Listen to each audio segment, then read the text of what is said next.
میرے حضور نے ارشاد فرمایا جب کوئی شخص فوت ہو جاتا ہے تو اس کا جو سلسلہ اعمال ہے منقطع ہو جاتا ہے، عمل کے کھاتے کلوز ہو جاتے ہیں، لیکن فرمایا 3 سلسلے ایسے ہیں جو ختم نہیں ہوتے، 3 کھاتے ایسے ہیں جو جاری رہتے ہیں۔ اللہ اکبر۔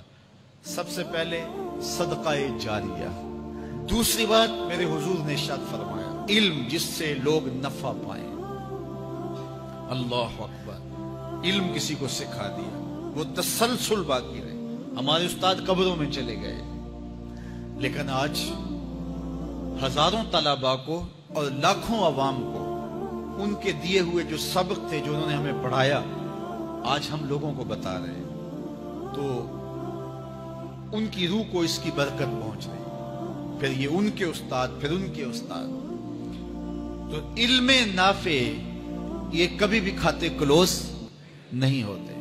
اور تیسری بات میرے حضور نے فرمایا نیک اولاد جو ماں باپ کے لیے مغفرت کی دعائیں کرتی ہے، یہ صدقہ جاریہ ہے، یہ کبھی بھی ختم ہونے والا سلسلہ نہیں ہے۔ میں کہتا ہوں کہ اولاد اگر نیک ہے، اہتمام سے دعا نہیں بھی کرے گی تو دن میں کتنی مرتبہ کہے گی ربنا اغفر لی والدی، اے اللہ مجھے بھی بخش دے، میرے ماں باپ کی بھی مغفرت کر دے۔ ایک شخص کے 5 بیٹے ہیں، 4 بیٹیاں ہیں، 3 بیٹے ہیں، 4 بیٹیاں ہیں، تو اب سارے نمازی ہیں، تو روزانہ 5 نمازوں میں کتنی مرتبہ ربنا اغفر لی والدی۔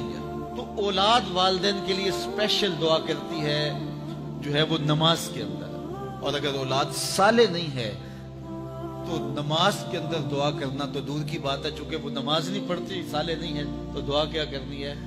ایسی اولادوں کو بھی میں جانتا ہوں جنہوں نے اپنی سکی ماں کا جنازہ نہیں پڑھا، سکے باپ کا جنازہ نہیں پڑھا۔ ویسے ایک ایسے بد نصیب کو میں جانتا ہوں جس نے واقعہ نہیں پڑھا، آیا ہی نہیں، قبرستان میں بھی نہیں آیا، لیکن بہت سارے ایسے لوگوں کو میں جانتا ہوں جو قبرستان میں آئے ہیں لیکن اپنے باپ کا، اپنی ماں کا جنازہ نہیں پڑھا، جنازگاہ میں کھڑے رہے، جنازہ نہیں پڑھا۔ آپ سوچتے ہوں گے کوئی ایسا بد نصیب بھی ہو سکتا ہے؟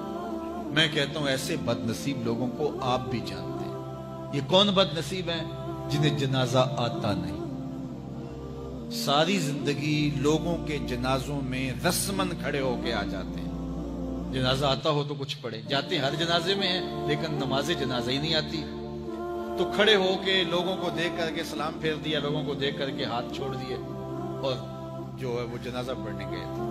اور جب اپنے ماں باپ فوت ہو جاتے ہیں تو کیا سارے کام چھوڑ کے جنازہ سیکھتے ہیں کہ ساری زندگی لوگوں سے فراڈ کیا، دھوکہ کیا، آج اپنی سکی ماں کو دھوکہ تو نہ دوں، آج اپنے سکے باپ سے تو فراڈ نہ کروں۔ ساری زندگی جو لوگوں سے فراڈ کرتا رہا، پھر ایک دن اپنی سکی ماں سے بھی فراڈ کیا، اپنے سکے باپ سے بھی فراڈ کیا۔ اور مجھے بتاؤ شخص سے بڑا کوئی بدبخت ہو سکتا ہے کہ جو اپنی سکی ماں سے فراڈ کرے اور وہ بھی مرنے کے بعد، سکے باپ سے فراڈ کرے، اس کی لاش پڑی ہوئی ہو اور وہ اس سے فراڈ اور دھوکہ کر رہا ہو؟ اگر اس کے اندر ضمیر ہو تو ڈوب کے مر جاتا کہ میں اپنی ماں سے فراڈ کر رہا ہوں اور اپنے باپ سے فراڈ کر رہا ہوں۔ تو یہ کتنی بڑی بد نصیبی ہے کسی اولاد کی اور کسی ماں باپ کی بھی کہ اس کی اولاد بھی اس کے لیے جنازہ پڑھنے کی صلاحیت نہیں رکھتی ہے، اور وہ کتنے خوش نصیب ماں باپ ہیں جن کا جنازہ خود اولاد پڑھاتی ہے۔ اتنی صلاحیت اور اس قدر اللہ نے ان کو خیر کی توفیق دی ہے کہ وہ خود اس قابل ہے اور اس منصب پہ ہے کہ وہ اپنے ماں باپ کا خود جنازہ پڑھائے۔